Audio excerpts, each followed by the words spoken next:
ஆவியானவரே, உமக்கு ஸ்தோத்திரம். நீர் எங்களோடு இருக்கிறபடினால் நன்றி. நீர் பேசுகிறீர், நீர் பேசும் தெய்வம். ஆண்டவரே, தேவ ஆழங்கள் எங்களுக்கு கற்றுத்தருகிறவர். இந்த நாள் இந்த பைபிள் ஸ்டடியும் கர்த்தர் ஆசீர்வதிப்பீராக. ஆவியானவர் இடைப்படுவீராக, எங்களுடைய இருதயத்திற்கு பேசுவீராக. இயேசுவின் நாமத்தில் ஜெபிக்கிறோம் எங்கள் நல்ல பிதாவே, ஆமென். Price God. தொடர்ந்து ஆவியின் கனி என்கின்ற தலைப்பிலே நாம் காரியங்களை பார்த்து வருகிறோம்.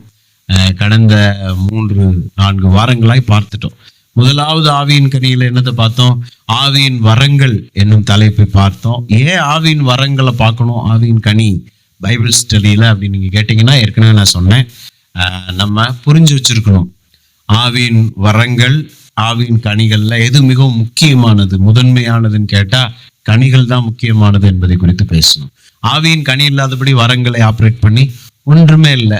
நீங்க 1 கொரிந்தியர் 13ஆம் அதிகாரத்துல நீங்க வாசித்தீங்கன்னா, அன்பு எனக்கு இல்லாவிட்டால் நான் ஒன்றும் இல்லை, ஓசையிடுகிற கைத்தாளத்தை போலவும், அப்புறம் என்னது, சத்தமிடுகிற வெண்கலத்தை போலவும் இருப்பேன் அப்படின்னு தான் சொல்றேன். அன்பு இல்லைன்னா ஒண்ணுமே இல்லை. உப்பில்லாத பண்டம் குப்பையிலேன மாதிரி, அன்பு இல்லாம எதை செஞ்சாலும் அது குப்பை தான். ஏன்னா அன்பு இல்லாமல் செய்யப்படுகிற எந்த காரியத்திலையும் தேவன் இல்லை என்றுதான் அர்த்தம்.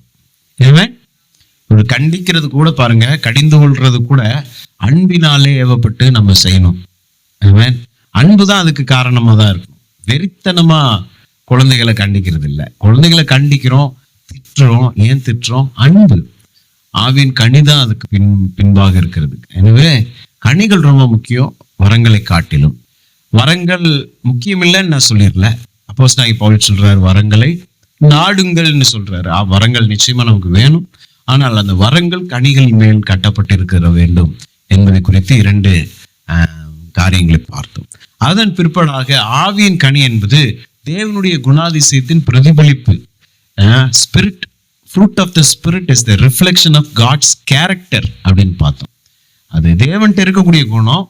என்னைக்கு நம்ம இயேசுவை ஏத்துக்கிட்டோமோ அன்னைக்கு பரிசுத்த ஆவியானவர் மூலமாக அவர்கிட்ட இருக்கக்கூடிய குணம் நம்ம வாழ்க்கையில பிரதிபலிக்கிறது என்பதை குறித்து பார்த்தோம். எப்படி சூரியன்ட்ட இருந்து நிலா ஒளியை வாங்கி ரிஃப்ளெக்ட் பண்ணுது, அவ்வளவுதான். அதுக்குன்னு ஒரு தனி ஒளி கிடையாது. சூரியன்ட்ட இருந்து ஒரு ஒளியை வாங்கி பூமிக்கு ரிஃப்ளெக்ட் பண்ணுது, நிலா வெளிச்சம் சொல்றோம். அந்த மாதிரிதான் நீங்களும் நானும் வெளிச்சமா இருக்கிறோம். இயேசு சொல்றாரு, நீங்கள் இந்த உலகத்திற்கு வெளிச்சமா இருக்கிறீர்கள். எப்படி வெளிச்சம்? நம்மில் நாமே வெளிச்சம் உடையவர்களான்னு கேட்டா கிடையவே கிடையாது. அவருக்குள்ள வெளிச்சம் நம்மில் பட்டு நாம் பிரதிபலிக்கிறோம். இந்த உலகத்திற்கு இயேசுவை பிரதிபலித்து காண்பிக்கிறோம். அப்ப பிரைஸ் காட். ஆவியின் கனி என்பது தேவனுடைய குணாதிசயத்தின் பிரதிபலிப்பு என்பதாக பார்த்தோம். கடைசியா நம்ம பார்த்த போது ஆவியின் கனி என்பது தேவனுடைய கட்டளை என்பதாக பேசி முடித்தோம். கட்டளைன்னா என்னது? கமாண்ட்மெண்ட். கமாண்ட்மெண்ட்னா செஞ்சுதான் ஆகணும், நோ ஆப்ஷன். இது செய்யலாமா வேண்டாமா அந்த பேச்சுக்கே கொலை செய்யாதிருப்பாயாகனா முடிஞ்சிருச்சு. கொலை செய்ய, விபச்சாரம் செய்யாதிருப்பாயாகனா முடிஞ்சு போச்சு. அதுக்கு மேல ஆண்டவரே இப்படி பண்ணலாமா அப்படி பண்ணலாமான்னு பேச்சுக்கே அங்க இடம் இல்லை. அதே போலதான் ஆவியின் கனி என்பதும் கட்டளை, மனிதர்களுக்கு கொடுக்கப்பட்ட கட்டளை என்பதை பேசி போன வாரத்துல முடிச்சோம். அல்லேலூயா. இந்த பாடங்கள் எல்லாம் ரொம்ப ரொம்ப டீப் ஸ்டடியா நம்ம போகல, அதற்கான நேரம் பத்தாது. ஒவ்வொன்றையும் எடுத்துட்டு போனா டீப்பா பேசிட்டே போகலாம். ஆனா அதற்கான நேரம் நமக்கு போதில்லை. ஆனா புரியும்படியாய் எளிமையாய் இதை சொல்லணும். ஆவியின் கனியை குறித்து நம்ம சொல்லணும். நம்முடைய சபையின் மூலமா இந்த சத்தியம் வெளியே செல்லணும் அப்படின்றது தான் நோக்கமே. ஆமென். கர்த்தர் நல்லவராய் இருக்கிறார். இந்த நாளில் கூட முதல் கனி என்று அழைக்கப்படுகிற அன்பு என்னும் ஆவியின் கனியை குறித்து பார்க்க போகிறோம். அல்லேலூயா சொல்லுவோம். Praise God. ஆவியின் கனியோ முதலாவது என்னதுங்க? அன்பு. எல்லாரும் சொல்லுவோம், ஆவியின் கனியோ அன்பு. ஆமென். அதை குறித்து தான் நம்ம பார்க்க போகிறோம். ஆவியின் கனியில இந்த அன்பு தான் மிகவும் பிரதானமாக காண்பிக்கப்படுகிறது. ஒரு சிலர் சொல்றாங்க ஆவியின் கனினால அன்பு தான்றாங்க. ஏன்னா ஃப்ரூட் ஆஃப் த ஸ்பிரிட் தான் இருக்கு, ஃப்ரூட்ஸ் ஆஃப் த ஸ்பிரிட் இல்ல. ஆவியின் கனிகள்னு சொல்லப்படல, பல கனிகள் கிடையாது, ஆவியின் கனி தான். அல்லேலூயா. ஆவியின் கனியோ அன்பு. அதுக்கடுத்து என்ன வேத பண்டிதர்கள் ஒரு சிலர் என்ன சொல்றாங்க? ஆவியின் கனியோ அன்பு, அதுக்குள்ள சந்தோஷம், சமாதானம், நீடிய பொறுமை, அப்படின்னு ஒவ்வொன்றையா சொல்றாங்க பாருங்க. அதையும் ஏத்துக்கிறதா தோணுது.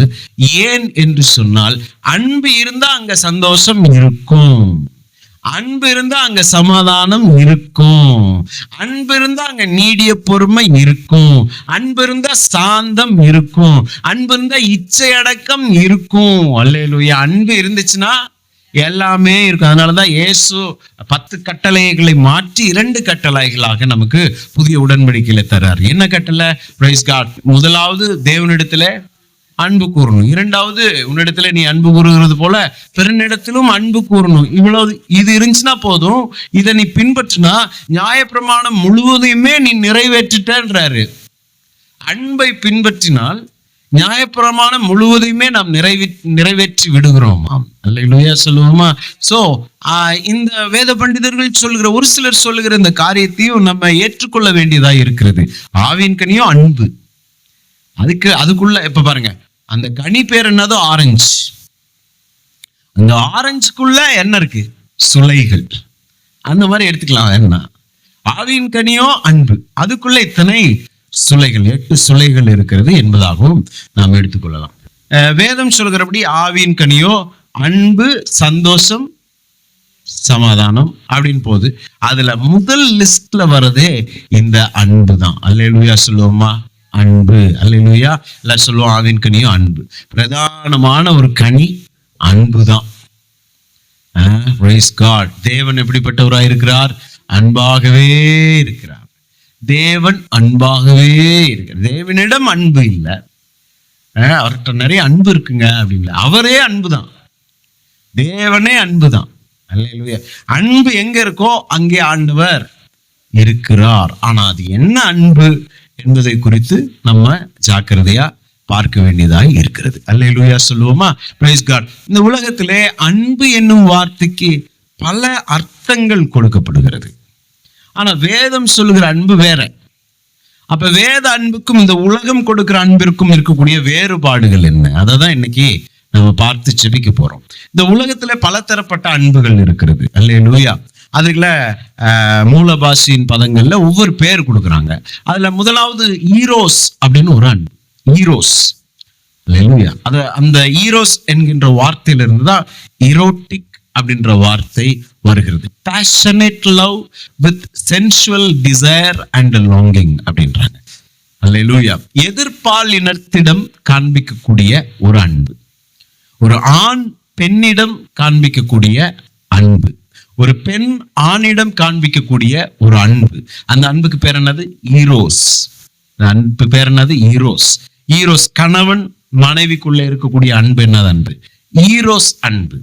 அல்லேலூயா. சோ கணவன் மனைவிட்டு காண்பிப்பா, மனைவி கணவன்கிட்ட காண்பிக்கக்கூடிய அன்பு. எதிர்பாலினர், ஆப்போசிட் செக்ஸ்ட காமிக்கக்கூடிய அன்பு தான் இந்த ஈரோஸ் அன்பு என்று நம்ம பார்க்கிறோம். இந்த ஈரோஸ் அன்புல இருக்கக்கூடிய பிரச்சனை என்னன்னா, வாரி வாரி வழங்கும் வள்ளல் இந்த அன்பு. ஈரோஸ் அன்பு ஒரு வள்ளல் தான். வாரி வாரி வழங்கும். ஆனா எந்த அளவுக்கு நான் வழங்கினேனோ அதே அளவை திரும்ப கேட்கும். அது வாரி வாரி வழங்குதேன்ட்டு நீங்களும் வாங்கி வாங்கி வச்சுட்டு திரும்ப கொடுக்காம விட்டுட்டீங்கன்னு வைங்க, பிரச்சனை வரும். கணவன் மனைவி பார்த்துருப்பீங்க. எத்தனை பேர் உங்களுடைய வாழ்க்கையிலே வீட்டிலேயே பார்த்துருப்பீங்க பாருங்க. குடும்பத்துக்காக கணவன் சொல்லுவார் பாருங்க, குடும்பத்துக்காக மாடா உழைக்கிறேன், எனக்கு ஒரு மரியாதை கூட இல்லை, நேரத்துக்கு ஒரு டீ கூட எனக்கு கிடைக்க மாட்டேங்குது. அவர் பாருங்க, அவர் செஞ்சதையும் சொல்லி காமிக்கிறாரு, அவருக்கு கிடைக்காததையும் சொல்றாரு. அதன் அர்த்தம் என்னன்னா, அப்ப மாடா உழைக்கிறது என்னது? அவர் மனைவிக்காக மாடா ஓடா தேய்றாரு, உழைக்கிறாரு. ஆனா அவ்வளவு உழைச்சது எதுக்கு? இந்த ஈரோஸ் அன்பு அவருக்குள்ள இருந்துச்சு. ஆனா இந்த அன்பு என்ன செய்து பாருங்க, நான் இவ்வளவு செய்யறேன்ல, நீ எனக்கு என்ன செஞ்ச? ஆமா, மனைவி பாருங்க, இந்த மனுஷனுக்கு துவைச்சு போட எல்லா வேலையும் நானே செய்ய வேண்டியது இருக்கு, ஒரு வார்த்தை சிரிச்சு இந்த மனுஷன் பேசுறாரா அப்படின்னு எதிர்பார்க்கிறாங்க பாருங்க. எதிர்பார்க்கும்.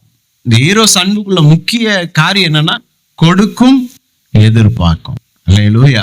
அதே மாதிரி பாருங்க, இந்த குழந்தைகள் இந்த இளம் பருவங்கள்ல லவ் பண்ணிக்கிறாங்க.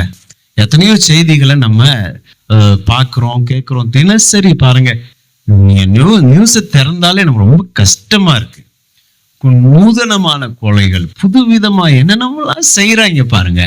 உலகம் அவ்வளோ அப்படி போயிடுச்சு போல. ரொம்ப காலத்துக்கு முன்பதாக ஒரு செய்தியை நான் கேட்டேன் பாருங்க.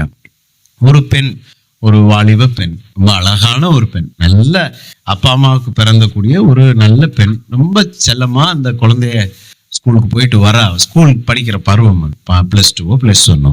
அப்போ ஒரு பையன் வந்து டெய்லி அந்த பொண்ணை வந்து ப்ரப்போஸ் பண்ணுவான். நான் உன்னைய விரும்புகிறேன், நான் உன் மேலே உயிரவே வச்சிருக்கேன் அப்படின்னு சொன்ன உடனே அந்த பொண்ணு சொல்லுவாளாம், டே எனக்கு அப்படி எந்த ஒரு ஃபீலிங்கும் உன் மேலே இல்லை. ஏன்னா அவன் நல்ல குடும்பத்து பெண், அவன் நல்ல எதையும் யதார்த்தமா வெகுளித்தனமா ஓப்பனா பேசக்கூடிய ஒரு பெண். அப்ப நான் உன்னை ஒரு ஃப்ரெண்டா தான் பார்க்கிறேன். நான் உன்னை உன் மேல எனக்கு அப்படிப்பட்ட எந்த எண்ணமும் கிடையாது.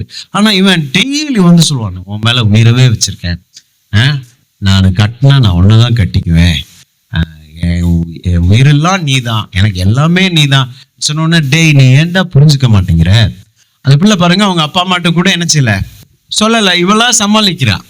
ஏன்டா புரிஞ்சுக்க மாட்டேங்கிற? உன்னை நான் ஃப்ரெண்டா, நல்ல ஃப்ரெண்டா தான் பாக்குறேன், நீ ஏன் புரிஞ்சுக்க மாட்டேங்கிற? எனக்கு உன் மேல அப்படிப்பட்ட ஃபீலிங்கே எனக்கு கிடையாது அப்படின்னு அந்த பாப்பா சொல்றான். ஒரு நாள், ஒரு குறிப்பிட்ட நாள்ல நினைச்சிடறான், ஆசிட் எடுத்துட்டு வரான்.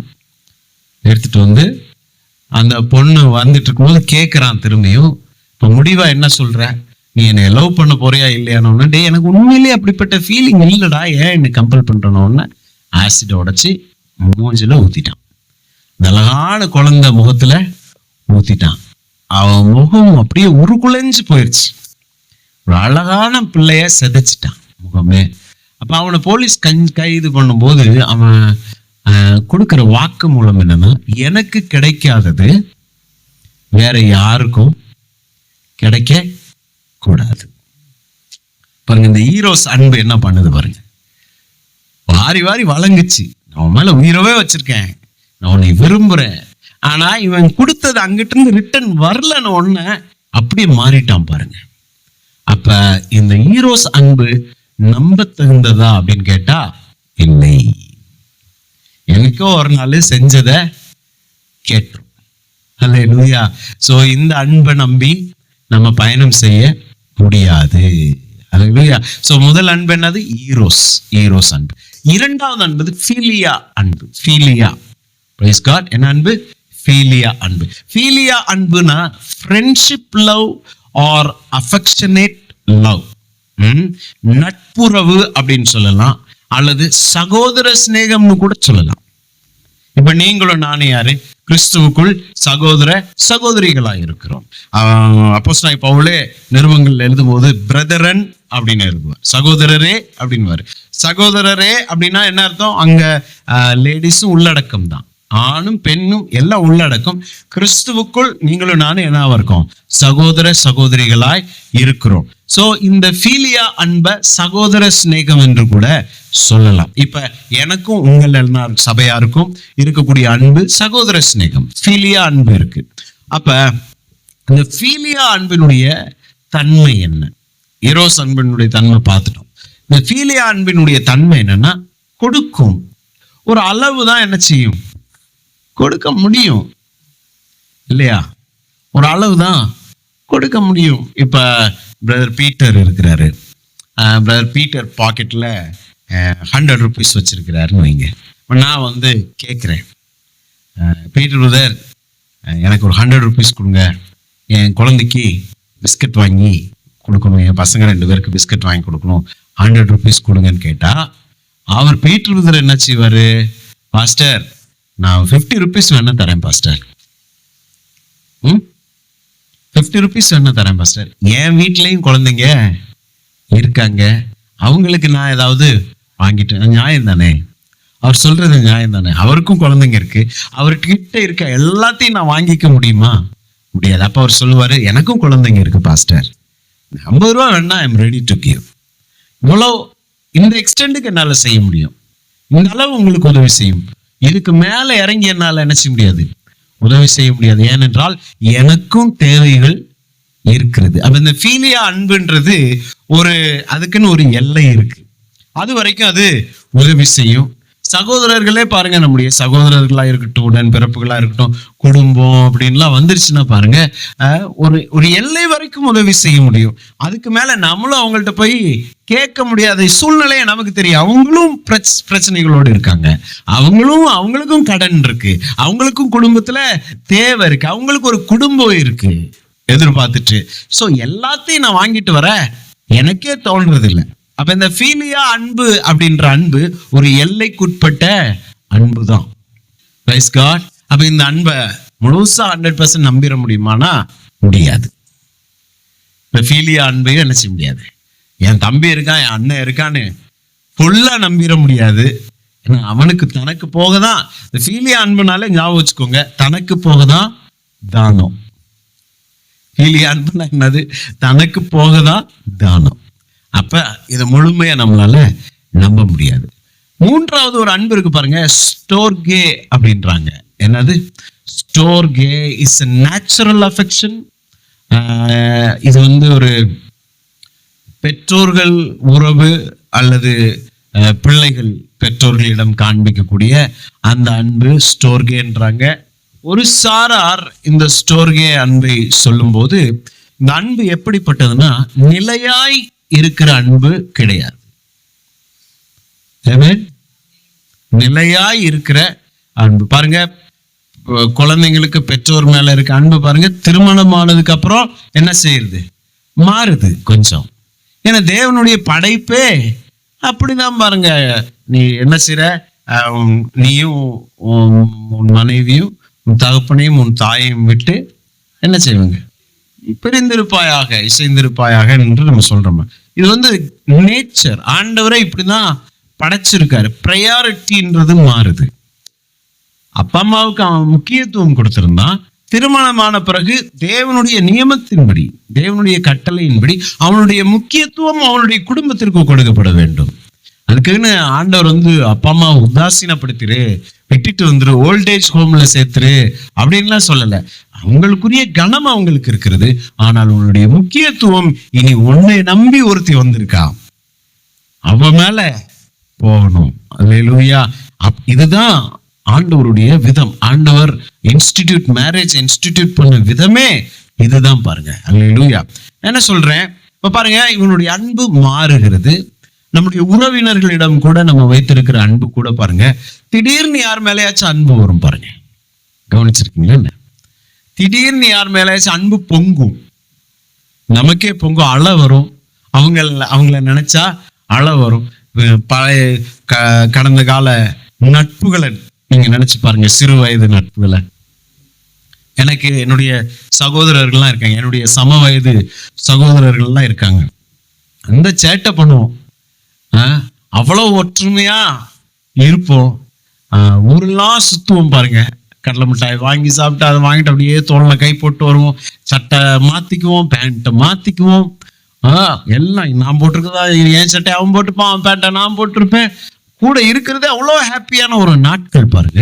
இன்னைக்கு வளர்ந்துட்டோம், எனக்கு குடும்பம் ஆயிடுச்சு, எனக்கு குழந்தைகள் ஆச்சு, ஊழியம் ஆயிடுச்சு, பொறுப்புகள் ஆயிடுச்சு. அவங்களுக்கும் அவங்கவுங்க ஒவ்வொரு துறையில ஒவ்வொரு பொறுப்புகள்ல இருக்காங்க. இந்த அன்பு அவங்க மேல எப்பயுமே இருக்கிறது இல்லை. ஆனா திடீர்னு என்ன செய்யுது? வருது. எப்படி இருந்தோம் அந்த நாட்கள்ல? எந்த கவலையும் மற்றவங்களா ஜாலியா சுத்திட்டு இருந்தோம். வீட்டுல போனா சாப்பாடு கிடைக்கும். இப்ப அப்படி கிடையாது. நம்ம தான் சாப்பாட்டுக்கே ரெடி பண்ணிட்டு போகணும். அன்னைக்கு அப்படி கிடையாது. வீட்டுக்கு போனா சுட சுட சாப்பாடு கிடைக்கும் பாருங்க. நம்மளை விசாரிப்பாங்க. இன்னைக்கு அப்படி இல்லை, நம்மளை விசாரிக்க யாருமே இல்லை. அப்படிப்பட்ட காலகட்டத்துக்கு நம்ம மாறிட்டோம் பாருங்க. ஸோ இந்த ஸ்டோர்கே அன்பு அப்படின்றத என்னன்னு சொல்றாங்கன்னா, ஸ்டோர்கே அன்புனா திடீர்னு வரும், எப்போ வரும்னு தெரியாது, நமக்கே தெரியாது. உதாரணத்திற்கு வழியருக ஒரு பிச்சைக்காரன் ஒருவன் உட்கார்ந்து இருக்கிறான் வைத்துக்கொள்வோம். நீங்க இப்ப சர்ச்சுக்கு வர இடத்துல ஒரு பிச்சைக்காரன் டெய்லி ஒரு மரத்துக்கடியில உட்கார்ந்து இருக்கிறான்னு வைங்க. டெய்லி வரோம், அந்த பிச்சைக்காரனை பார்த்துட்டு தான் வரோம். அப்பெல்லாம் அவனுக்கு பணம் கொடுக்கணும்னு தோணல. ஆனா ஒன் ஃபைன் டே, ஒரு குறிப்பிட்ட நாள்ல பாருங்க, திடீர்னு அவன் மேல ஒரு பாசம் பொங்குது. உடனே பர்ஸை திறந்து 50 ரூபாய் எடுத்து, தப்பா சாப்பிட்டுக்கோன்னு கொடுத்துட்டு வரோம். அடுத்த நாள் அதே வழியில வரும்போது அந்த பிச்சைக்காரன் என்ன செய்யறான், நேத்துக்கு இவங்க கொடுத்துட்டு போனாங்க, இன்னைக்கு கண்டிப்பா கொடுப்பாங்கன்னு நல்லா எதிர்பார்க்கறான், ஐயா அம்மா அப்படின்றான். ஆனா இன்னைக்கு அவனை கண்டுக்க கூட நமக்கு தோண மாட்டேங்குது. அப்ப நேத்துக்கு வந்துச்சு, இன்னைக்கு வரல. நேத்துக்கு வந்ததுனால உனக்கு 50 ரூபா கொடுத்த, இன்னைக்கு வராதனால உனக்கு கொடுக்க முடியாது. நீ அதை நிரந்தரமா எதிர்பார்க்க முடியாது. அப்ப அந்த ஸ்டோர்கே அன்பும் இப்படிப்பட்டதுதான். வரும், ஆனா வராது. வரும், திடீர்னு வராது. எப்ப வரும் அப்படின்னு சொல்லிட்டு வருமா? கிடையாது, எப்பயாச்சும் வரும். சில பெரியவங்க எல்லாம் பாருங்க, நீ அவன் மகன் தானே, நீ இவன் மகன் தானே அப்படின்னு கொஞ்சுவாங்க பாருங்க. பார்த்துருக்கீங்களா என்ன? இந்த கல்யாண வீடுகள்லாம் நீங்க பார்த்துருப்பீங்க. நீ அவங்களோட பிள்ளை தானே, எப்படி இருக்க அப்படின்னு தடவி கொடுப்பாங்க, கட்டி பிடிப்பாங்க, அழுதுக்குவாங்க, கண்ணெல்லாம் நிறைஞ்சிரும். ஆனா அவங்க ஊரை விட்டு போயிட்டாங்க, அந்த ஃபங்க்ஷனை விட்டு எல்லாரும் பிரிஞ்சு அவங்க ஊருக்கு போயிட்டாங்கன்னா கேட்பார் கேள்வி இல்லை, நாதியே ஒரு ஃபோன் பண்ணி கூட விசாரிக்க நாதியே இல்லை பாருங்க. ஸோ இந்த அன்பை நம்மளை நம்ப முடியுமான்னு கேட்டா நம்ப முடியாது. ஸோ எனக்கு இது இப்படி பல அன்புகள் இந்த உலகத்துல, பல தரப்பட்ட அன்புகள் இருக்கிறது. ஃபர்ஸ்ட் என்ன அன்பு பார்த்தா, ஈரோஸ் அன்பு. வாரி வாரி கொடுக்கும், ஆனா எவ்வளவு கொடுத்துச்சோ அவ்வளவு கேட்கும். இரண்டாவது ஃபீலியா அன்பு, தனக்கு போகதான் பிறருக்கு கொடுக்கும், முழுசா அதுட்ட எதிர்பார்க்கவே முடியாது. மூணாவது அன்பு ஸ்டோர்கே அன்பு, வரும் ஆனா எப்ப வரும்னு தெரியாது, நிரந்தரமா அது இருக்கவே இருக்காது. இந்த மூணு அன்பையும் நம்ம நம்பி போக முடியுமான்னு கேட்டா முடியாது, நம்பி போக முடியாது. ஏன்னா ஈரோஸ் அன்புல பாருங்க, எத்தனை விவாகங்கள் விவாகரத்திலே முடிந்திருக்கிறது. ஈஸியா கல்யாணம் முடிக்கிறாங்க, கொரட்டை விடுறான்றதுக்காக டைவர்ஸ் போடுறான். ரொம்ப கொரட்டை விடுறான், தூங்க முடியல, டைவர்ஸ்ன்றது இன்னைக்கு சிம்பிளா போயிடுச்சு. ஈஸியா டைவர்ஸ் பண்றாங்க, வேற ஒரு ஆளை திருமணம் பண்ணிக்கிறாங்க, ஈஸியா போயிடுச்சு. ஆனா அதுல இருக்கக்கூடிய வேதம் சொல்லுகிற வழிமுறைகள் உங்களுக்கு தெரியும். உடன்படிக்கை என்ன செய்றாங்க, மீறுறாங்க. வசனம் சொல்லுது உடன்படிக்கையின் தோழின்னு சொல்லுது. வசனம் என்ன சொல்லுது, தன்னுடைய மனைவிய உடன்படிக்கையின் தோழி. உடன்படிக்கை உறவு, கணவனுக்கும் மனைவிக்கும் என்ன இருக்கு, உடன்படிக்கையின் உறவு. இந்த உடன்படிக்கையின் உறவை கண்ட காரணத்திற்காக நம்ம முறிச்சுக்கிட்டோம்னா ஆண்டவருக்கு நம்ம என்ன செய்யணும், கணக்கு கொடுத்தே தீரணும். விவாகரத்து என்பது தேவனுடைய சித்தம் கிடையாது.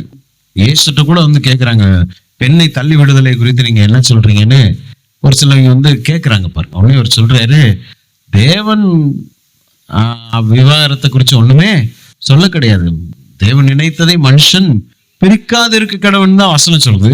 ஆனா உங்க ஆளுக நிமித்தமா மோசே சொன்னாரு, விபச்சார முகாந்திரமே அல்லாமல் வேறொரு முகாந்திரத்திலும் நம்ம என்ன செய்யக்கூடாதான், விவாகரத்து செய்யக்கூடாது. அப்ப பாருங்க, இதுக்குள்ள சீரியஸ்னஸ் புரியல. ஈஸியா விவாகரத்து செய்யறான், ஆனா ஒரு நாள் ஆண்டவருக்கு முன்பாக இருந்து அவன் கணக்கு கொடுத்தே தீரணும். என் வார்த்தையை கேட்டுக்கொண்டு இருக்கிற ஆன்லைன்ல யாரோ ஒருத்தவங்க கேட்டுக்கொண்டு இருக்கலாம், உன்னுடைய மனைவியை விவாகரத்து செய்து விடலாம் என்கின்ற எண்ணத்திலே நீ இருப்பாய் என்றால், உன்னுடைய கணவனை விவாகரத்து நீ செஞ்சிடலாம் அப்படின்ற எண்ணத்துல நீ இருப்பாய்னா, ஒரு முறைக்கு 10 முறை யோசி. ஆவியானவர்கிட்ட வழி நடத்துதல கேளு, ஆண்டவருடைய உள்ளத்துல பேசுவார். சிம்பிள் ரீசனுக்கெல்லாம் விவாகரத்து செய்யாத. தேவனுக்கு ஒரு நாள் நீ என்ன செய்யணும், கணக்கு கொடுத்தே ஆகணும். Price God. சோ இந்த அன்புகள், நான் ஏன் இவைகளை பேசுகிறேன், இந்த 3 அன்புகளை பார்த்தோம், ஒன்னே நம்பவே முடியாது. இப்ப 4வது வேதம் சொல்லுகிற அன்பு. அந்த அன்புக்கு பேர் தான் அகாப்பே அன்பு. என்ன அன்பு? அகாப்பே அன்பு. அல்லேலூயா. பைபிள்ல தேவன் அன்பாகவே இருக்கிறார் அப்படின்னா, தேவன் இந்த எரோட்டிக் அன்பு, எரோஸ் அன்பு இல்ல, ஸ்டோர்கே அன்பு இல்ல, பிலியா அன்பு இல்ல.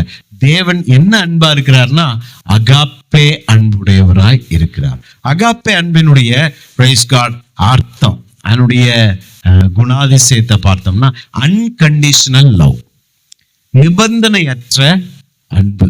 தேவ அன்பு எப்படிப்பட்டது? நிபந்தனை அற்றது. நீ என்னைய நேசிச்சாலும் நான் உன்னைய நீ என்னை நேசிக்காவிட்டாலும் நான் உன்னைய நேசிப்பேன். என்னை நீ ஆராதிச்சாலும் உன்னை நேசிப்பேன், நீ ஆராதிக்காம போனாலும் உன்னைய நீ ஏன் அன்பு அன்புதான், அதுல மாற்றமே. ஆனா எரோஸ் அன்பு பாருங்க, நான் உனக்கு நேசிப்பேன் ஆனா அதே அளவு நீ என்னைய. அல்லேலூயா. ஆண்டவர் பாருங்க, எந்த சூழ்நிலையில் ஒரு மனிதன் இருந்தாலும் அந்த மனுஷனை என்ன செய்றாரு? நேசிக்கிறாரு. இந்த அன்பு எங்க வெளிப்பட்டுச்சு? கல்வாரி சிலுவையில. நல்லவர்களுக்காக இயேசு மரித்தாரான்னு கேட்டா கிடையவே கிடையாது. பாவிகளும் நீசர்களும் தேவனுக்கு தூரமாய் இருந்தவர்கள், தேவனுக்கு துரோகம் செய்தவர்களுக்காக சிலுவையில் என்ன செய்றாரு? ரத்தம் சிந்துகிறார். இதுதான் அகாப்பே அன்பு. So what is agape love? The first one is unconditional love, நிபந்தனையற்ற அன்பு. இரண்டாவது unselfish love, சுயநலம் பார்க்காத அன்பு, தேவ அன்பு. சுயநலமே அதுக்கு இருக்காது, தனக்குள்ளான எல்லாத்தையுமே எடுத்து கொடுத்துரும். ஆனா அந்த வெளியா அன்பு எப்படி? தனக்கு போகதான் தானம்.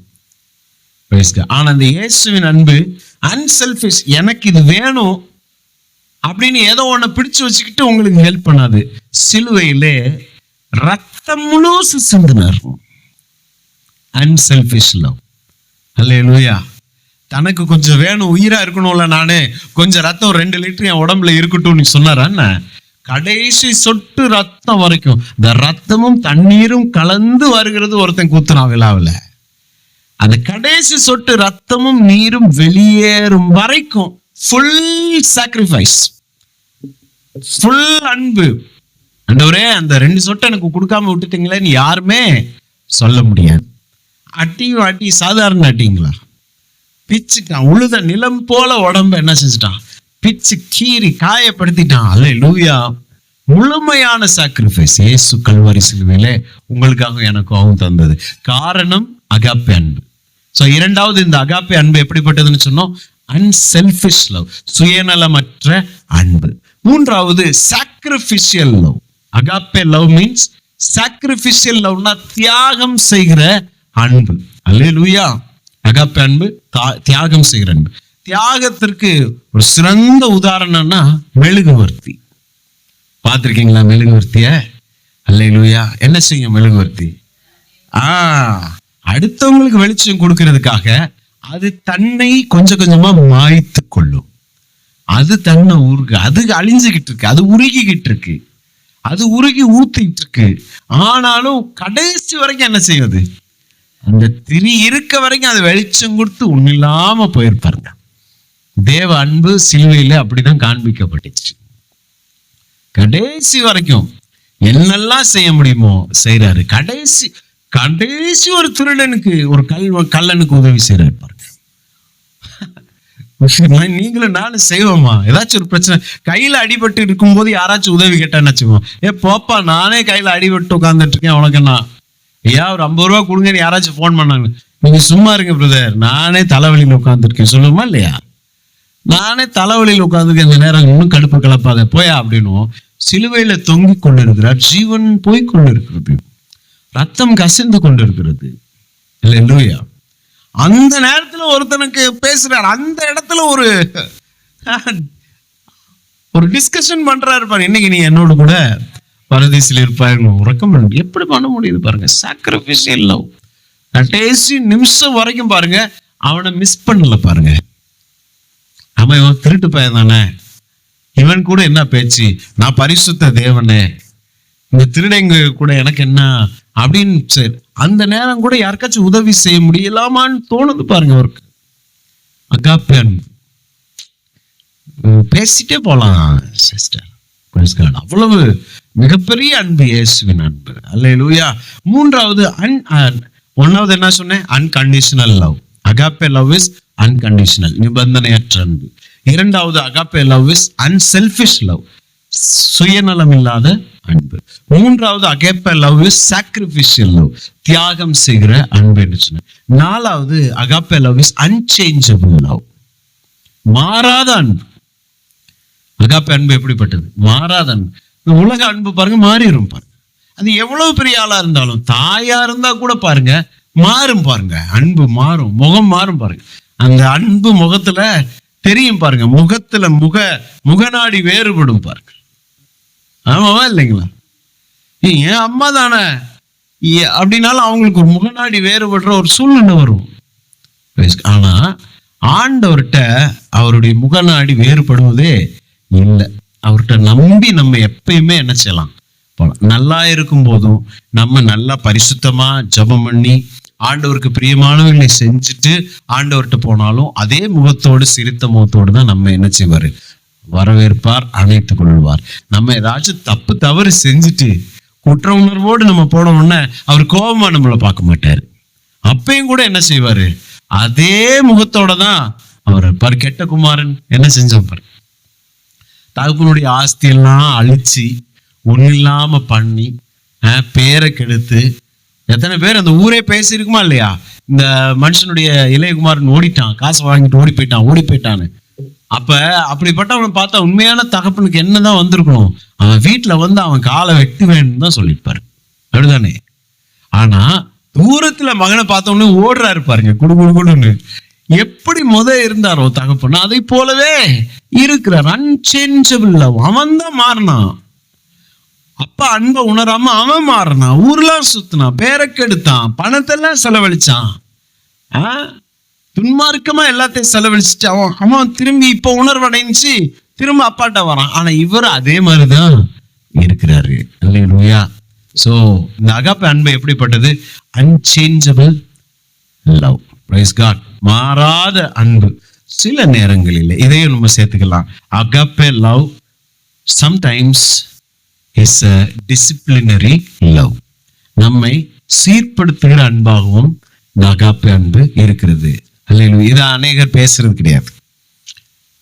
டிசிப்ளின் பண்ற அன்பு அகாப்பே அன்பு. ஒரு தகப்பன் தான் நேசிக்கிற புத்திரனை சிட்சியாது இருப்பானோ?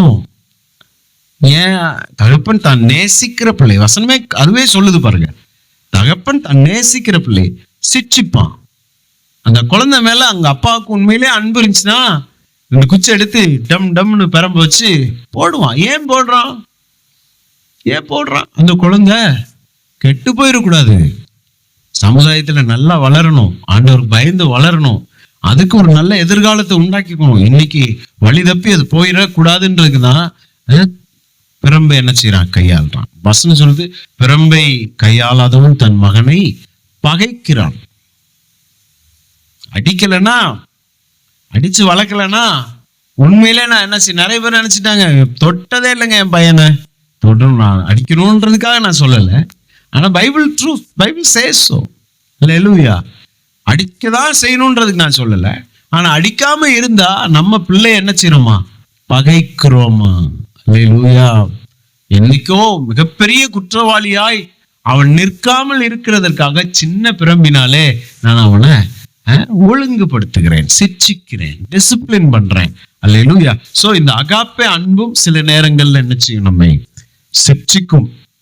ஏன்னா நம்முடைய தேவன் நம்ம என்ன செய்யறாராம், நேசிக்கிறார். நம்ம மேல ரொம்ப அன்பா இருக்கிறதுனால அவர் நம்மை சிட்சிக்கிறார். இந்த சிட்சையில மிக முக்கியமான ஒரு சிட்சை போதக சிட்சை. அல்லேலூயா சொல்லுவோமா? அல்ல, இதை குறித்து தனியா நான் பேசியிருக்கிறேன், அதை கேளுங்க. அதுக்குள்ள நம்ம போக வேண்டியது இல்லை. போதக சிட்சை. போதக சிட்சைன்னா வசனத்தை சொல்லி நம்மை சிட்சிப்பார். சில நேரங்க பாருங்க, சில போதகர்கள் பிரசங்கம் பண்ணும்போது சில பிரசங்க வேலைகள் இல்லை, அது யாரா இருக்கட்டும் நமக்கே பேசுற மாதிரி இருக்கும் பாருங்க. எத்தனை பேருக்கு அப்படி இருந்திருக்கு? நம்முடைய குற்றங்களை சுட்டி காண்பிப்பதை போலவே இருக்கும் பாருங்க. எங்கடா இந்த மனுஷனுக்கு நம்மளை எப்படி தெரியும்ன்ற மாதிரி இருக்கும். நம்ம வீட்டுக்கு இவர் வரலையே, ஆனா வீட்டுல நடந்ததை பேசுவாங்க, நம்ம மனசுக்குள்ள நினைச்சத பேசுவாங்க பாருங்க. ஏன் அப்படின்னா ஆண்டவர் அதை நமக்கு என்ன செய்யறாரு, வெளிப்படுத்துகிறார், உணர்த்தி காமிக்கிறார். நம்ம செஞ்ச தவற உணர்த்தி காமிக்கிறார். அந்த நேரம் என்ன செய்யணும், ஆண்டவரே நான் என்னை மாற்றிக்கொள்கிறேன் ஆண்டவரேன்னு நம்ம ஒப்பு கொடுத்து மாற்றணும். ஆமென்.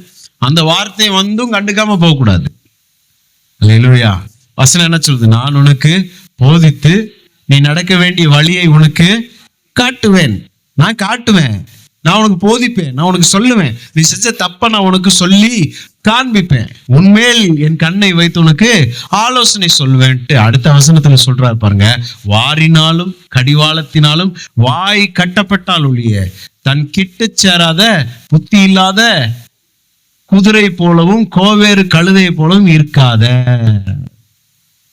முதல்ல நான் உனக்கு போதிப்பேன், டீசெண்டா சொல்லுவேன், நீ கேட்கணும். இல்லைன்னா நான் உன்னை கேட்க வைப்பேன். எப்படி? கடிவாளம். குதிரைக்கு கடிவாளம் போடுறாங்க இல்லையா? ரைட் சைடு திருப்பணும்னா அந்த குதிரை வண்டியை ஓட்டுறவன் ரைட்ல இருக்க கயிறை லைட்டா இழுத்தா போதும், ஆட்டோமேட்டிக்கா அவ்வளவு பெரிய குதிரை திரும்பும். ஏன்னா வாயில கட்டிச்சுக்கான், அப்படியே திருப்புவான். ஆண்டவர் நீட்டா சொல்றாரு பாருங்க, டீசெண்டா உனக்கு சொல்லுவேன், நீ திருந்தலைன்னா உன்னை. இதுலயும் கூட கிருபை இருக்கு. எத்தனை பேர் கவனிக்கிறீங்க? இந்த வசனத்துல கிருபை இருக்கு. நான் அதை பார்க்கும்போது எனக்கு ஆச்சரியமா இருக்கும். நான் உனக்கு போதித்து, அந்த வசனம் சங்கீதம் 138 132, அல்லேலூயா. நான் உனக்கு போதித்து நீ நடக்க வேண்டிய வழியை உனக்கு காட்டுவேன், உன்மேல் என் கண்ணை வைத்து உனக்கு ஆலோசனை சொல்லுவேன். கீழே தான் அடுத்த வசனத்திலே சொல்றாரு, வாரினாலும் கடிவாளத்தினாலும்ன்றாரு. இதுல மிகப்பெரிய கிருபை இருக்கு. என்ன கிருபைன்னா, என் பேச்சு நீ கேட்கலன்னா நான் உனக்கு போதிப்பேன், நீ நடக்க வேண்டிய வழியை உனக்கு காட்டுவேன். நீ கேட்கலன்னா நீ யாரோ நான் யாரோன்னு உன்னைய விட்டுற மாட்டேன். கேடுங்கிட்டு போய் தொலைன்னு நானு சொல்ல மாட்டேன். அல்லேலூயா. என்ன அன்பு பாருங்க. நம்ம பாருங்க, ஒரு முறை சொல்லுவோம், 2 முறை சொல்லுவோம், அதவே திரும்ப யாராச்சும் சேர்ந்து போய் தொலைணும். ஆமாவா இல்லையா? ஆனா கர்த்தர் நம்மளை போய் தொலைன்றாருன்னா இன்னைக்கு நீங்களும் நானும் உட்கார்ந்துட்டு இருக்கவே முடியாது. இன்னைக்கு நான் ஊழியக்காரனா இங்க உட்கார்ந்து இருக்கவே முடியும். எத்தனையோ முறை என்னைய பார்த்து ஆண்டவர் போய் தொலை, நீ திருந்தவே மாட்டேன்னு அவர் என்னை பார்த்து சொல்லியிருக்க வாய்ப்புகள் கண்டிப்பா இருந்திருக்கும். ஆனா இன்னும் போய் தொலைன்னு அவர் சொல்லல. அதனாலதான் இங்க உட்கார்ந்துட்டு இருக்கேன். நீங்களும் அப்படிதானே? அல்லேலூயா. ஆனா அதுக்கு பதில் என்ன செய்யறாருன்னா, நான் சொல்லி நீ கேட்கல, உன்னை கேட்க வைப்பேன். அல்லேலூயா. சோ அகாப்பே அன்பு sometimes it's a disciplinary love. சில நேரங்களிலே நம்மை ஒழுங்குபடுத்துகிற அன்பாக இருக்கிறது. சோ இந்த ஆவியின் கனியில வருகிற இந்த அன்பு, அல்லேலூயா, என்ன அன்பா இருக்கிறதுனா அகாப்பே அன்பாக இருக்கிறது. என்ன அன்பு? அகாப்பே அன்பு. சாதாரணமா அன்பா எடுத்துக்கிற கூடாது. இந்த அன்பே வேற. உலக அன்புக்கும் இந்த அன்புக்கும் டோட்டலி வித்தியாசம் இருக்குது. இந்த agape love, God doesn't love us out of emotion. நல்லா புரிஞ்சுக்கணும். மனுஷ அன்பு பாருங்க இமோஷனல் லவ். ஒருத்தவங்களை பார்த்தா நமக்கு அப்படியே என்ன செய்யுது? அழுகு அப்படியே பொத்துக்கிட்டு உள்ள இருந்து வருது பாருங்க. அது என்னது? உணர்வுகளின் அடிப்படையிலே அந்த அன்பு இருக்கிறது. தேவ அன்பு அப்படி பொத்துக்கிட்டு வர அன்பு இல்லை, உணர்ச்சிகளின் அடிப்படையில கிடையாது. அவர் அன்பாகவே இருக்கிறதுனாலே அவர் நம் மீது அன்பாக இருக்கிறார். அவருக்குள்ள கேரக்டரே என்னது? அன்பு. உணர்ச்சி வந்ததுனால அன்பு, உணர்வு இல்லாததுனால அன்பு கிடையாது அப்படின்னு ஆண்டவர் சொல்லவே மாட்டார். உணர்ச்சி பொங்குறதுனால அன்பு. அல்லேலூயா, பிரைஸ் காட். ஏனென்றால் தேவன் அன்பாகவே இருக்கிறார். சரி, இப்ப அப்படியே உள்ளுக்கு வருவோம். ஆவியின் கனி அன்பு நமக்குள்ளே இருக்கு. அதை குறித்து பார்ப்போம் பாருங்க. 1 யோவான் 4ஆம் அதிகாரத்தின் 8வது வசனத்திற்கு நேராய் வேதத்தை திருப்பிக் கொள்வோம். வாசிக்கிறேன். அன்பில்லாதவன் தேவனை அறியான், தேவன் அன்பாகவே இருக்கிறார். எல்லாரும் சொல்லுங்க, அன்பில்லாதவன் தேவனை அறியான். ஒருத்தன்ட்ட இந்த அன்பு, எந்த அன்பு? அகாப்பே அன்பு. எல்லாரும் சொல்லுங்க, அகாப்பே அன்பு. அகாப்பே அன்பு இல்லாதவன் தேவனை அறியான். அவன் என்ன பிரசங்கம் பண்ணட்டும், பெரிய அவன் தீர்க்க தரிசனம் சொல்லட்டும், பிரசங்கம் பண்ணட்டும், பைபிள் அப்படியே 119ஆம் சங்கீதத்தை கரைச்சு குடிச்சு மனப்பாடமா சொல்லட்டும், என்னத்தை குட்டிக்கரன் அடிச்சாலும் அவனிடம் இந்த அகாப்பே அன்பு இல்லைன்னா அவனுக்கு இன்னும் தேவனையே தெரியாதுன்னு அர்த்தம். அல்லேலூயா, பிரைஸ் காட். சோ இந்த அன்பு எப்படி வெளிப்படுகிறது? நம்ம ஆவியிலே நடக்கும்போது தேவ அன்பு நமக்குள்ளே கிரியை செய்கிறது. சரி, இந்த அன்பு நமக்குள்ளே இருக்கிறதா? நம்ம அன்புக்காக ஜெபம் பண்ணணுமா? ஆண்டவர்கிட்ட, ஆண்டவரே எனக்கு அன்பு கொடுங்க, ஆண்டவரே இந்த அகாப்பே அன்பு எனக்கு கொடுங்க அப்படின்னு நான் ஜெபிக்கணுமா அப்படின்னு கேட்டா வேண்டாம். நீங்க ரோமர் 5ஆம் அதிகாரத்தின் 5வது வசனத்துக்கு நேராக வேதத்தை திருப்போம். இன்னைக்கு நீங்க வீட்டுக்கு போகும்போதே உங்களுக்குள்ள ஒரு பெரிய ஒரு மாற்றத்தை இந்த டீச்சிங் கொடுக்கணும். நான் அதை தான் விரும்புறேன். அல்லேலூயா. இந்த செய்தியை யாரெல்லாம் கேட்குறீங்களோ உங்களுக்குள்ளே இந்த அன்பு செயல்பட வேண்டும் என்று நான் விரும்புகிறேன். அகாப்பே அன்பு உங்களுக்குள்ளே செயல்பட வேண்டும் என்று விரும்புகிறேன். ரோமர் 5ஆம் அதிகாரத்தின் 5வது வசனத்திலே, மேலும் நமக்கு அருளப்பட்ட பரிசுத்த ஆவியினாலே, எல்லாரும் சொல்லுங்க, மேலும் நமக்கு அருளப்பட்ட பரிசுத்த ஆவியினாலே தேவ அன்பு நம்முடைய இருதயங்களில் ஊற்றப்பட்டிருக்கிறபடியால் அந்த நம்பிக்கை நம்மை வெட்கப்படுத்தாது. Praise God. Because the love of God is shed abroad in our hearts by the Holy Ghost. என்ன சொல்லுக்கு? மேலும் நமக்கு அருளப்பட்ட பரிசுத்த ஆவியினாலே தேவ அன்பு நம்முடைய இருதயங்களில் ஊற்றப்பட போகிறதுன்னு சொல்லியிருக்கா, ஊற்றப்பட்டிருக்கிறதுன்னு சொல்லியிருக்கா? பட்டிருக்கிறது. ஆமென் சொல்லுங்க. அப்ப யாரெல்லாம் ஆண்டவராகிய இயேசுவை சொந்த ரட்சகராய் நம்ம ஏற்றுக்கொண்டோமோ அந்த நாள் முதலே விசுவாசம் நமக்கு வந்துருச்சு. ரோமர் 12ஆம் அதிகாரத்தின் 3வது வசனத்தை வாசித்தீங்கன்னா, அவரவருக்கு பகிர்ந்த விசுவாசத்தின் அளவின்படியே. நல்லா கவனிச்சுக்கோங்க. அப்ப ரட்சிக்கப்பட்ட பிள்ளை எனக்கு விசுவாசம் கொடுங்க ஆண்டவரேன்னு ஜெபிச்சா அந்த ஜெபம் அறிவுபூர்வமான ஒரு ஜெபம் கிடையாது. ஆண்டவர் கேட்பாரு, நான் ஏற்கனவே உனக்கு கொடுத்துட்டேன். இயேசு உள்ளுக்குள்ளே வந்தபோது விசுவாசமும் உள்ள வந்துருச்சு. அப்ப ரட்சிக்கப்பட்ட தேவனுடைய பிள்ளை ஆண்டவரே எனக்கு விசுவாசம் கொடுங்க விசுவாசம் கொடுங்கன்னு ஜெபிக்க வேண்டிய அவசியம் கிடையாது. இயேசு என்னைக்கு உள்ள வந்தாரோ அன்னைக்கே பிரைஸ் காட் அவரோடு கூட, அதான் இன்னொரு வசனத்துல சொல்றாங்க பாருங்க, குமாரனே உங்களுக்கு கொடுத்திருப்பாருன்னா அவரோடு கூட மற்ற எல்லாவற்றையும் உங்களுக்கு அருளாது இருப்பது எப்படி? மகனோடு கூடவே அவருடைய நிறைய குவாலிட்டிஸையும் சேர்த்தே நமக்கு கொடுத்த. அதனாலதான் அவர் ரட்சிக்கப்பட்ட தேவனுடைய பிள்ளை ஒரு சாதாரணமான ஆளு கிடையாது. இந்த அறிவு ஒவ்வொரு விசுவாச பிள்ளைகளுக்கும் வரணும் பாருங்க. அல்லேலூயா. ரட்சிக்கப்பட்டவுடன் நமக்குள்ள நிறைய மாற்றங்கள் ஆண்டவர் கொடுத்திருக்கிறார். விசுவாசம் உள்ளுக்குள்ளேயே இருக்கு. அந்த விசுவாசத்தை நம்ம என்ன செய்யணும்னா அவங்க என்ன செய்யணும்? பெருக வைக்க வேண்டும். வசனத்தை கேட்டு கேட்டு ரோமர் 10:17 சொல்லுகிறது, விசுவாசம் கேள்வியினாலே வரும், கேள்வி தேவனுடைய வசனத்தை கேட்பதினாலே வரும். அதிகமா கர்த்தருடைய வார்த்தை கேட்க கேட்க நான் அதிகமா கர்த்தரை நம்புற விசுவாசம் எனக்குள்ளே அதிகரிக்கிறது. சோ விசுவாசத்தை நான் கேட்க வேண்டிய அவசியம் கிடையாது. அதே போலவே ஆண்டவருடைய பிள்ளைக அன்பு கொடுங்க ஆண்டவரே, உங்க அகாப்பே அன்பினாலே என்னை நிரப்புங்க ஆண்டவரே, ஊற்றுங்க ஆண்டவரேன்னு சொல்ல வேண்டிய அவசியம் கிடையாது. காரணம் ரோமர் 5:5. எப்போது நான் ரட்சிக்கப்பட்டேனோ அப்போதே பரிசுத்த ஆவியானவர் மூலமாக தேவ அன்பு எனக்குள்ளே என் இருதயத்துல என்ன செய்திருக்கான்? ஊற்றப்பட்டிருக்கார். சொல்லுங்க பாப்போம். பரிசுத்த ஆவியானவராலே தேவ அன்பு என்னுடைய இருதயத்திலே ஊற்றப்பட்டிருக்கிறது. இப்ப அன்பு உங்கள்ட்ட இருக்கா இல்லையா? ஏற்கனவே இருக்கு. இந்த அறிவு தான் நமக்கு இல்லை. அன்பு இருக்கு, அந்த அன்பை குறித்த அறிவு தான் நம்ம கிட்ட இல்லை. அதனாலதான் கச நடந்துக்கிறோம் அடுத்தவங்கள்ட்ட. இந்த அன்பு இருக்குன்ற அறிவு வந்துருச்சுன்னா அடுத்தவங்கள்ட்ட நம்ம மிஸ்பிஹேவ் பண்ணவே மாட்டோம். தேவையில்லாத பேச தேவ அன்பு பேசுமா? அகாப்பே அன்பு எப்படிப்பட்ட அன்புன்னு பார்த்தோம். அன்கண்டிஷனல், அன்செல்ஃபிஷ், அன்சேஞ்சபிள் லவ் என்னன்னா பார்த்தோம் பாருங்க. அப்ப அடுத்தவங்கள இந்த அன்பு என்ன செய்யாது? ஈஸியா காயப்படுத்தாது. அந்த அன்பு ஏற்கனவே நமக்குள்ளே இருக்கிறது. இந்த அன்பு நமக்குள்ளே என்ன செய்யும்? Praise God. நல்லா கவனிங்க. இயேசு சிலுவையில் தொங்கிக் கொண்டிருந்தார். கீழே இருந்து ஒரு சிலவங்க கத்துறாங்க, நீ உண்மையிலேயே தேவனுடைய குமாரனே ஆனால் சிலுவையிலிருந்து இறங்கி வா. எவ்வளவு கோபம் வந்திருக்கும் பாருங்க. உனக்காக தான் இவ்வளவு பாடுபட்டு இருக்கேன், உனக்காக தான் இவ்வளவு வேதனை, கசையடி உனக்காக, சிலுவையை சுமந்து இவ்வளவு தூரம் வந்திருக்கேன் உனக்காக.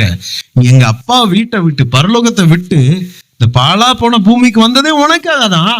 ஆனா நீயே என்னை பார்த்து என்ன சொல்ற? ஏன்னா இறங்கிவான்னு சொல்ற அளவுக்கு உனக்கு அவ்வளவு திமிரு வந்துருச்சா அப்படின்னு சொல்லி ஒரு பெரிய புயலை வர வச்சு அவனை அப்படியே ஒன்னும் இல்லாம பண்ணிட்டாரா என்ன? இல்ல வானத்துல இருந்து அக்கினி இறக்கி அவனை எரிச்சிட்டாரா என்ன? என்ன சொல்றாரு பாருங்க.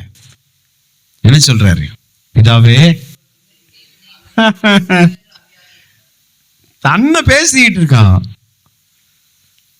தேவனுடைய குமாரன்னா தேவனுடைய குமாரன்றதுக்கே கேள்வி வைக்கிறான். நீ உண்மையிலேயே உங்க அப்பனுக்கு பிறந்தவனா? அதான் அர்த்தம்.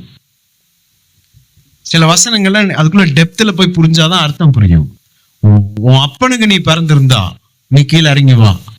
அததான் அவன் சொல்றான், வேற மொழியில. நீ தேவனுடைய குமாரனே ஆனால் நான் மட்டும் அங்க தொங்கிட்டு இருந்தேன்னு வைங்க, இயேசுக்கு பதிலா அவனை உண்டு இல்லைன்னு எரிச்சு சாம்பலாக்கி இருந்தேன். அதனாலதான் நான் அங்கே இல்லை. ஆனா அவர் அங்க இருந்து என்ன சொல்றாரு? பிதாவே, இவர்களுக்கு மன்னியும், தாங்கள் செய்வது இன்னதென்று அறியாது இருக்கிற. அவன் செய்யறது அவனுக்கே தெரியல ஆண்டவரே. அவன் யார்கிட்ட பேசுறோன்ற அறிவே அவனுக்கு இல்ல. நான் உங்க குமாரன்ற அறிவு கூட அவனுக்கு இல்ல. இருந்திருந்தா அவள் பேசுவானா அப்படின்றாரு. அப்ப பாருங்க, தேவ அன்பு, இந்த அகாப்பே அன்பு எப்படிப்பட்டதுன்னா, எந்த சூழ்நிலையிலும் யாரை வேண்டுமானாலும் மன்னிக்கிற அன்பு. எந்த சூழ்நிலைன்னா எந்த சூழ்நிலை? சிலுவையில தொங்கிட்டு இருக்கிறாருங்க. மன்னிக்க நேரமா இருக்கும்? சொல்லுங்க பார்ப்போம். மன்னிக்க நேரம் இருக்குமா? கடுப்பு வருமா? சில நேரம் பாருங்க, நமக்கு ரொம்ப உடம்பு முடியாத நேரத்துல யாராச்சும் தொணத்தொணன்ட்டு வந்துட்டு எப்படி இருக்கும்? நமக்கு கொஞ்சம் சத்தம் போடாம இருக்கியா, தலை வலிக்குதுன்னு சொல்லுமா இல்லையா? குழந்தைகளை நேசிக்கிறோம். நான் குழந்தைகளை நேசிக்கிறேன், பசங்களை நேசிக்கிறேன். சில சமயம் அமைதியா ரூம் அடைச்சு போட்டு இருக்கணும் போல இருக்கு. அந்த நேரத்துல என்ன மாதிரி உருட்டிட்டு இருப்பாங்க பாருங்க. அப்ப என்ன செய்யும்? கொஞ்ச நேரம் சும்மா இருக்கிறீங்களா, கோவம் வருது பாருங்க. என்ன ஒண்ணுமே இல்லை, எனக்கு உடம்புல காயங்கியே ஒண்ணும் இல்லை, ஆனாலும் நான் கொஞ்சம் ஃப்ரீயா இருக்கணும்னு நினைக்கிற நேரத்துல அவன் என்னை இரிட்டேட் பண்றான், எனக்கு கோவம் வருது. இவர் உயிர் போக தொங்கிக்கிட்டு இருக்கிறாரு. அடுத்தவங்களை மன்னிக்கிறதுக்கு எங்க நேரம் இருக்கு? ஆனாலும் என்ன சொல்றாரு? பிதாவே உங்களுக்கு மன்னிச்சிருங்க. இவர் முந்துறாரு. நான் இதெல்லாம் யோசித்து பார்ப்பேன் பாருங்க, அந்த வசனத்தை பாருங்க. இவர் முந்திக்கிறாரு. ஏன்னா இவருக்கு தெரியும், இவர் மேல பிதாவாகிய தேவன் மிகுந்த அன்பா இருக்கிறாரு. உண்மைதானே? இயேசு யோர்தான்ல ஞானஸ்தானம் பெற்று கரையேறின உடனே வானம் திறக்கப்பட்டு பிதாவாகிய தேவன் என்ன சொல்லு, இவர் என் நேசகுமாரன், இவரில் பிரியமாய் இருக்கிறேன்னு சொல்றாரு பாருங்க. அதிகாரப்பூர்வமான ஒரு அறிவிப்பு. எப்பா கேட்டுக்கோ, சாதாரணமான ஆள் இல்ல அவரு. அவர் பூமிக்கு வந்திருக்கிறாரு, மனுஷ சாயலா மாறிட்டாருன்றதுக்காக சாதாரணமான ஆளுன்னு அவரை எடை போட்டுறாத, நினைச்சுக்காத. அவர் என் நேசகுமாரன், அவரில் நான் பிரியமாய் இருக்கிறேன்னு ப்ரொக்ளைம் பண்றார். Declaration is open declaration of heaven. Amen. அப்ப இயேசுவுக்கு இது தெரியும், நான் அவருடைய குமாரன். எனக்கு ஒண்ணுன்னா அவர் என்ன செய்ய மாட்டாரு, தாங்க மாட்டாரு. அல்லேலூயா. இவன் பேசுறான், என் நிமித்தமா அவன் மேல அவருடைய கோபாக்கன் என்ன செஞ்சிடக்கூடாது, போயிடக்கூடாதுன்றதுக்காக உடனடியா சொல்றாரு, பிதாவை மன்னிச்சிருங்க. பிதாவே முந்துறாரு. அவன் என்னமோ தெரியாம பேசிட்டான், மன்னிச்சிருங்க. இதுதாங்க அகாப்பே அன்பு.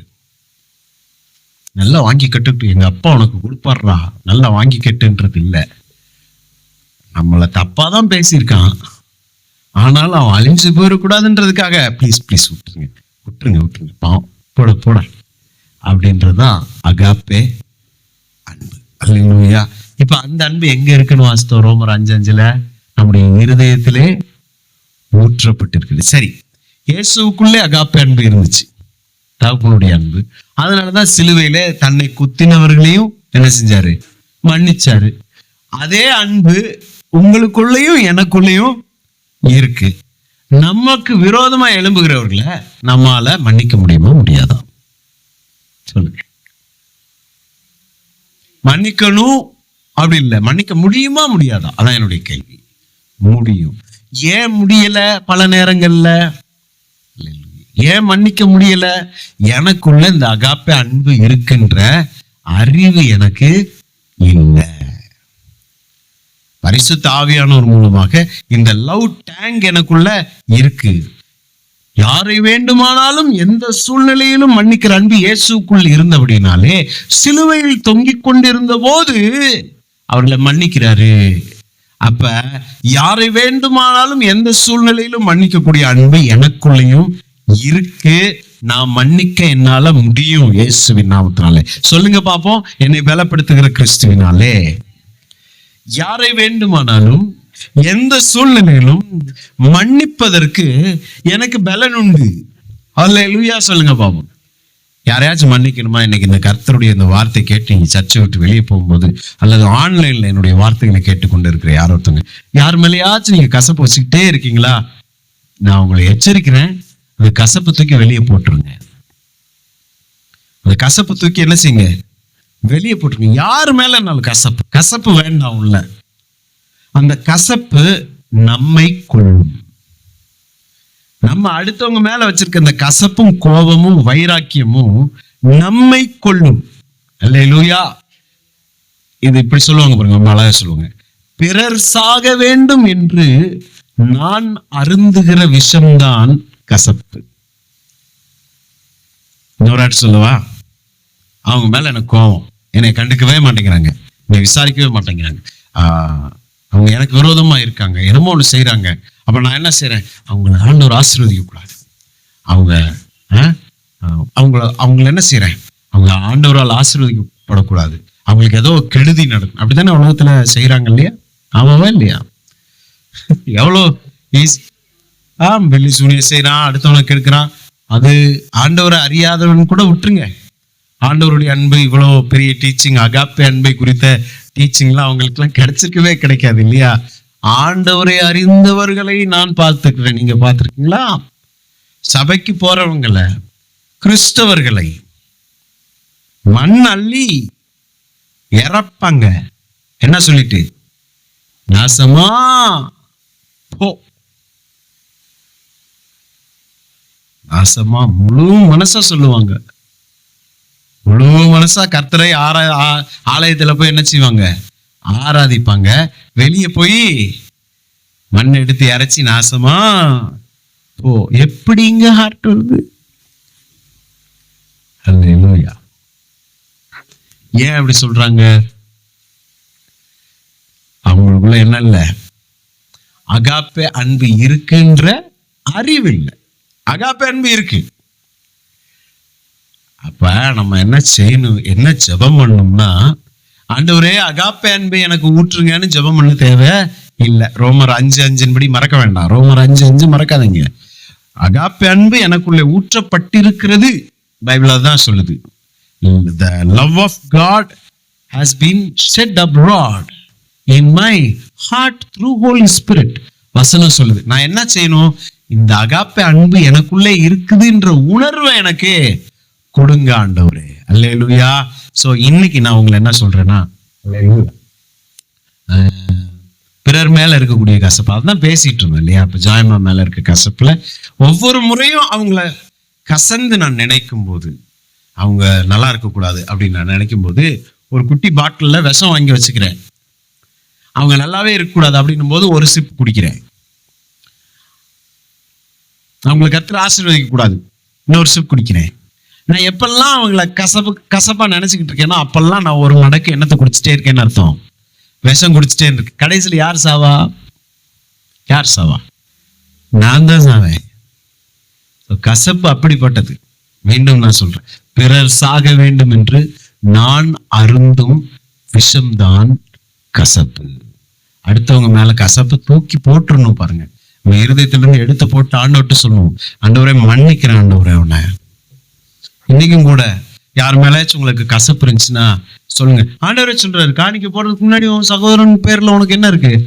பிரச்சனை ஏதாச்சும் இருந்துச்சுன்னா போய் சால்வ் பண்ணிட்டு அப்புறம் வந்து காணிக்கை போடு. காணிக்கையை அங்க வச்சுட்டு போன்றாரு. எவ்வளவு சீரியஸ் பாருங்க.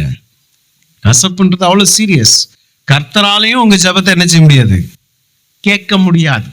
கசப்போட நான் கொடுக்குற காணிக்கை கர்த்தருக்கு வேண்டாம். அதனாலதான் சொல்றாரு, நீ உன் காணிக்கை போடுறதுக்கு முன்னாடி காணிக்கை இங்க வச்சுட்டு உன் சகோதரன் பேர்ல ஏதாவது உனக்கு பிரச்சனை இருந்துச்சுன்னா போய் அவன்கிட்ட போய் சால்வ் பண்ணிட்டு சமாதானம் ஆயிட்டு வந்து அப்புறம் இந்த காணிக்கைய போடு. ஐயோ காசு கொடுக்குறியா, குடுன்னு வாங்க மாட்டார். உன் காசு எனக்கு எதுக்குன்னு. இல்லையா? ரொம்ப முக்கியம். இன்னைக்கு வெளியே போறீங்க, கர்த்தர் உங்கள்கிட்ட நிச்சயமா பேசியிருக்காரு. இந்த செய்தி இப்ப இன்னைக்கு முடிக்க முடியாதுன்னு நினைக்கிறேன். ஏன்னா அது அன்புன்றது மிகப்பெரிய டாபிக். அடுத்த வாரத்துக்கு நம்ம கொண்டு செல்லலாம். Praise God. அல்லேலூயா. ஒரே ஒரு வசனத்தை உங்களுக்கு நான் காண்பித்து விட்டு நம்ம ஜெபத்திற்குள்ளாக போவோம். ரோமர் 5:8. ரோமர் 5ஆம் அதிகாரத்தின் 8வது வசனம் அவங்களுக்காக வாசிக்கிறேன். எல்லாரும் சொல்லுவோம், நாம் பாவிகளாய் இருக்கையில் கிறிஸ்து நமக்காக மரித்ததினாலே தேவன் நம்மேல் வைத்த தமது அன்பை விளங்க பண்ணுகிறார். அப்ப நம்ம பாவியா இருக்கோம். கவனிங்க, நம்ம பாவியா இருக்கோம், நல்லவங்க கிடையாது. நம்ம பாவியா இருந்தும் அவருடைய ஒரே பிள்ளைய நமக்காக என்ன செஞ்சாரு? கொடுத்தார். மரிக்கிறதற்கு ஒப்பு கொடுத்தார். சாக இயேசுவ துடிக்க துடிக்க அடித்து சாகடிக்கும்படி தன்னுடைய மகனை கொடுத்தாரு. இது ஏன் கொடுத்தாருன்னா அவருடைய அன்பை விளங்க பண்ணினாராம். எல்லாரும் சொல்லுங்க, அன்பை விளங்க. பிதாவாகிய தேவன் தம்முடைய அன்பை விளங்க பண்ணினாராம். எப்படி விளங்க பண்ணினார்? இயேசுவை கொடுத்து. God demonstrated his love toward us by giving his only begotten son Jesus. நல்லா கவனிங்க.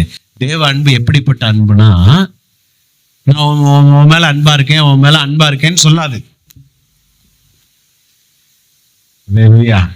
இந்த சிலவங்க பாருங்க, எந்த நேரமும் I love you, I love you, I love you டார்லிங்னுட்டே இருப்பாங்க பாருங்க. கவனிச்சிருக்கீங்களா? அப்படிப்பட்ட கணவன் மனைவி. ஐ லவ் யூ டாடி அப்படின்னு குழந்தை, ஐ லவ் யூ டாக்டர் அப்படின்னுவாங்க. இந்த லவ் யூன்றது வெறும் வார்த்தையில தான் இருக்கும். I love you, I love you, I love you culture அது. இதே மாதிரி பிதாவாகிய தேவன் வானத்துல உட்கார்ந்துக்கிட்டு I love you, I love you அப்படின்னு சொல்லிட்டு இருந்தாரா? I love you, I love you, I love you நம்ம ஆம்பிளிஃபையர் மைக் வச்சுக்கிட்டு சொல்லிட்டு இருந்தாரா?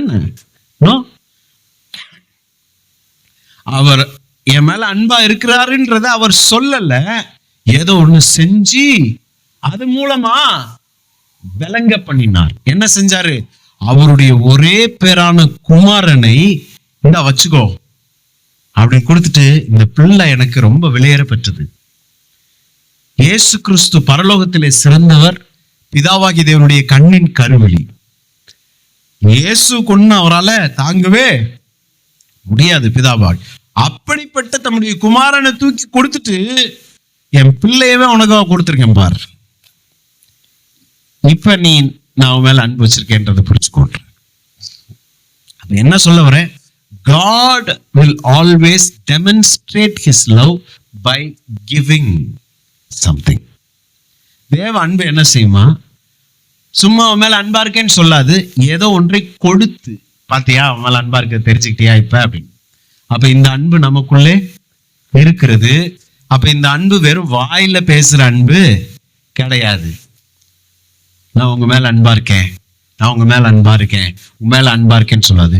அன்பா இருக்கிறேன்னா ஏதாவது ஒண்ணு செய்யும். அதை நான் அடிக்கடி நான் சொல்லுவேன் பாருங்க. ஊரெல்லாம் சொல்லுவான் புருஷங்காரன், என்ன சொல்லுவான்? என் மனைவினா எனக்கு உசுறு, என் பிள்ளைகள்னா எனக்கு உசுறு அப்படின்னு ஊரெல்லாம் சொல்லுவான்.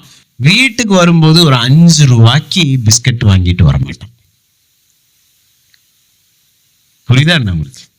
ஒரு 5 ரூபா பிஸ்கட்டு ஒரு கடையில நின்று அவன் வாங்குறதுக்கு அவனுக்கு மனசு இல்லை. வந்து கொடுத்தா, நம்ம குழந்தைகளுக்கு கொடுத்தா ஓடி வந்து டாடி பிஸ்கட்டா டாடி நீ வாங்கி, அதுக்கு முகத்துல ஒரு சந்தோஷம் வரும் தெரியுமா? அதான் அவன் கொடுக்க மாட்டான். ஆனா ஊர்லாம் சொல்றது என்ன? என் பிள்ளைய நானு நேசிக்கிறேன், அன்பு இங்க வச்சிருக்கேன், எவ்வளவு அன்பு வச்சிருக்கேன் தெரியுமா? அன்பு வச்சு, அது உண்மையான அன்பு கிடையவே கிடையாது. அகாப்பே அன்புனா என்ன செஞ்சு தேவன் தம்முடைய குமாரனை கொடுத்து தம்முடைய அன்பை விளங்க பண்ணினார். ஏதோ ஒன்றை கொடுத்து, ஏதோ ஒன்றை செய்து, பாத்தியா அவன் மேல எவ்வளவு அன்பு வச்சிருக்கேன்றது காமிக்கும். அதான் தேவ அன்பு. இந்த அன்பு நமக்குள்ளே இருக்கிறது. அப்ப ஆண்டவருடைய பிள்ளைங்க எத்தனை பேர் இருக்கீங்க? ஒரு ஆமீன் சொல்லுங்க. நான் ஆண்டவருடைய பிள்ளையா இருக்கிறேன் சொல்லுங்க பாப்போம். இயேசு என் ரட்சகராய் இருக்கிறார், இயேசு என் ஆண்டவராய் இருக்கிறார், நான் தேவனுடைய பிள்ளையா இருக்கிறேன் அப்படின்னு நீங்க சொன்னீங்கன்னா, இந்த அன்பு உங்களுக்குள்ள ஏற்கனவே இருக்கு. இந்த அன்பு உங்களுக்குள்ள இருக்கிறதுனால நீங்க கண்டிப்பா யாரோ ஒருத்தவங்களை மன்னிச்சுதான் தீரணும். மன்னிக்காம நீங்க இருக்கவே, இதுக்கு முன்னாடி இருந்தீங்கன்னா பரவாயில்ல, இன்னைக்கு இந்த சத்தியம் உங்களுக்கு வந்துருச்சு. நீங்க மன்னிப்பு கேட்டுதான் ஆண்டவர்கிட்டையும் மன்னிப்பு கேட்கணும். நீங்க ஆண்டவரே அவன் மேல கோபமா இருந்தேன் மன்னிச்சிருங்க, அவன் அந்த குறிப்பிட்ட நபர் மேல இருக்கக்கூடிய கசப்பு என் மனதை விட்டு வெளியேறிட்டு. பாருங்க, சில நபர்களை முகம் நமக்கு யோசிச்சா கூட கடுப்பு வரும் பாருங்க. அப்படி வந்திருக்க உங்களுக்கு கஷ்டம், மன்னிக்கவே முடியாது சிலவங்களை. அதை தான் நான் சொல்ல வரேன் பாருங்க. சில முகத்தை எத்தனை வருஷம் ஆனாலும் அதை நினைக்கும் போது பாருங்க அப்படி ப்ரெஷர் ஏறும் பாருங்க. ஏன்னா அந்த குறிப்பிட்ட முகத்தை உடையவங்க, அந்த குறிப்பிட்ட நபர் நம்ம வாழ்க்கையில அவ்வளவு கெடுதல் பண்ணியிருப்பாங்க. நம்ம நல்லது பண்ணியிருப்போம், நமக்கு துரோகம் பண்ணியிருப்பாங்க, நம்மளை கேவலப்படுத்தி அவமானப்படுத்தியிருப்பாங்க. அந்த குறிப்பிட்ட நபர்களை நினைக்கும் போதே இங்க ப்ரெஷர் ஏறும் பாருங்க, குருன்னு ஏறும் பாருங்க. அது இந்த வசனம் எனக்கு ஆண்டவர் எனக்கு போதிச்ச போது அதெல்லாம் ஆண்டவர்கிட்ட சொன்னேன். சில நம்முடைய பலவீனங்கள் நிமித்தம் நம்ம நினைச்ச முடியாது, மன்னிக்க முடியாது. ஆனா ஆண்டவர்கிட்ட ஹெல்ப் கேட்கலாம். பரிசுத்த ஆவியானவர்கிட்ட, பரிசுத்த ஆவியானவரே அந்த குறிப்பிட்ட நபரை நினைக்கும் போது எனக்கு என்ன வருது, ப்ரெஷர் ஏறுற மாதிரி இருக்கு, இதை மன்னிக்கிறதுக்கு பலன் தாங்க ஆண்டவர் என்னும் போது ஆவியானவர் கொடுப்பாரு. உடனே சொல்லணும், ஆண்டவரே அந்த குறிப்பிட்ட நபரை நான் மன்னிக்கிறேன், இன்னையோட மன்னிக்கிறேன், அந்த குப்பையை என் மனசுல இருந்து எடுத்து போடுறேன், அந்த கசப்பை ஏங்குள்ள வச்சு நான் சாக நானு விரும்பல, இயேசுவின் நாமத்தினால அந்த கசப்பை இன்னைக்கே வேரோடு பிடுங்கி எறிகிறேன், நான் மன்னிக்கிறேன்னு சொல்லுங்க, ஒரு ஃப்ரீ ஆயிரும். ஹல்லேலூயா. சோ இந்த தேவ அன்பு உங்களுக்குள்ள இருக்கு, நீங்க கண்டிப்பா மன்னிச்சுதான் தீரணும். ஹல்லேலூயா. சிலர் அவங்க நல்ல ஆள் இல்லைன்னு தெரிஞ்சிருச்சுன்னா மீண்டும் அவங்களோட நம்ம ஐக்கியம் வைத்துக் கொள்ள வேண்டும் என்கிற அவசியம் கிடையாது.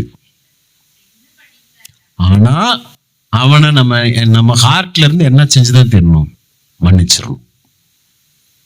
அவங்களுக்குள்ள ஐக்கியம் எனக்கு திரும்ப தேவையில்லை.